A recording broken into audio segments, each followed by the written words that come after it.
Hello दोस्तों, आज की इस वीडियो के दौरान हम बात करने वाले हैं अवांस टेक्नोलॉजीज लिमिटेड के बारे में।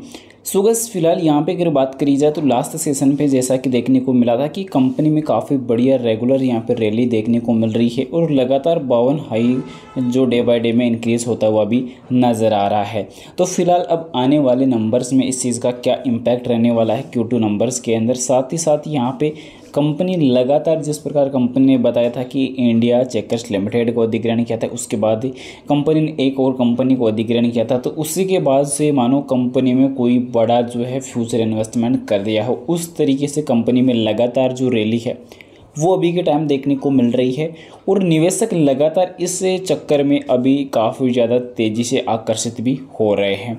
अब क्योंकि यहाँ पे कंपनी ने अभी 2 छोटी कंपनियों को अधिग्रहण किया था, तो अभी उसी अधिग्रहण के बाद ये लग रहा है कि कंपनी का जो बिज़नेस है वो काफ़ी ज़्यादा इम्प्रूव हो रहा है और कंपनी में लगातार 52 सप्ताह का जो हाई है वो डे बाय डे में न्यू ऐड भी हो रहा है।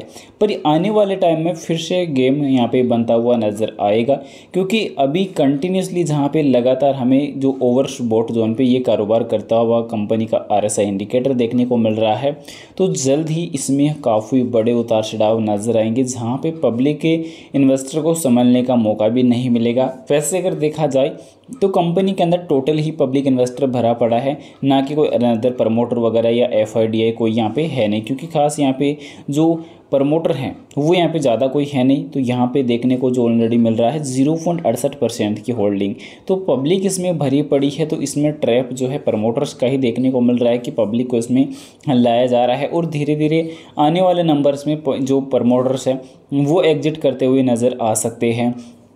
अभी यहाँ पे SM इंडिकेटर में मूविंग एवरेज को लेकर अगर चर्चा अगर करी जाए तो मूविंग एवरेज अभी के टाइम बात करी जाए 5 दिन से लेकर 200 दिन तक, तो यहाँ पे सभी से अभी हाई ऊपर कारोबार करता है वह नज़र आ रहा है। पर यहाँ पे रिटर्न्स काफ़ी अच्छे प्रोवाइड कर रहा है, पर रिटर्न ही रिटर्न क्या करे जब कंपनी में कुछ और नए तरीके से जो है कुछ बिजनेस ही ना हो रहा हो। क्योंकि मेन चीज़ यहीं पे देखने को मिल रही है, क्योंकि कंपनी का अभी के टाइम जो चीज़ों में जो बदलाव हमें नज़र आया है उस अकॉर्डिंग कुछ चीज़ें और हम यहाँ पे थोड़ा सा एक्सप्लोर कर यहाँ पे, तो यहाँ पे चीज़ें आपको पता चलने वाली है कि कंपनी का लगातार जो कर्ज है वो कहीं ना कहीं काफ़ी तेज़ी से कम हुआ है और कंपनी ऑलमोस्ट टोटल कर्ज मुक्त यहाँ पे लेटेस्ट जो लाइव डेटा के मुताबिक जो कर्ज मुक्त ऑलरेडी हो चुकी है।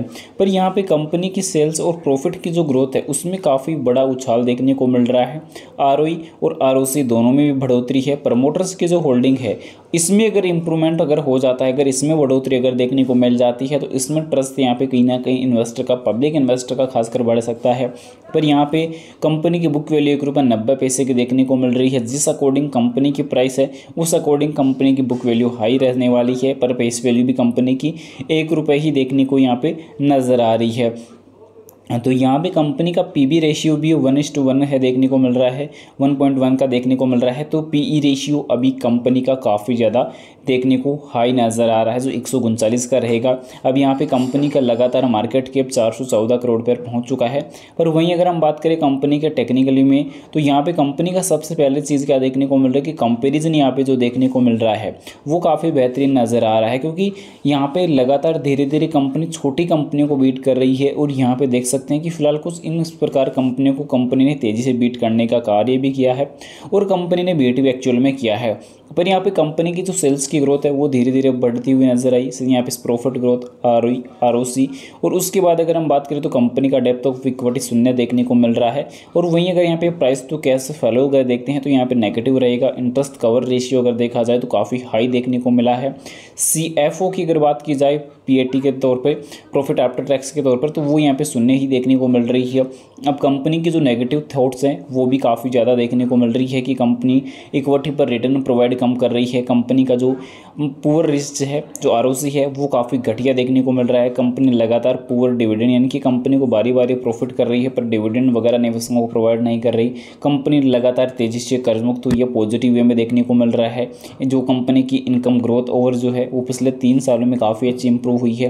पर इन सब चीज़ों के दम पे अगर यहाँ पे चीज़ें अगर कवर करते हैं तो कहीं ना कहीं कंपनी का जो कंपैरिजन है वो थोड़ा काफ़ी कह सकते हैं कि रिकवर हुआ नहीं है, जहाँ पे जो है काफ़ी डाउन अभी चल रहा है कंपनी को।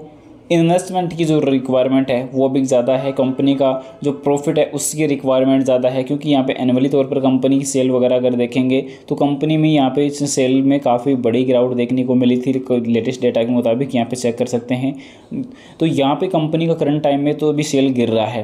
कंपनी में जो सालाना बेसिस पर अगर देखेंगे तो सेल बढ़ता हुआ ही नजर आया है।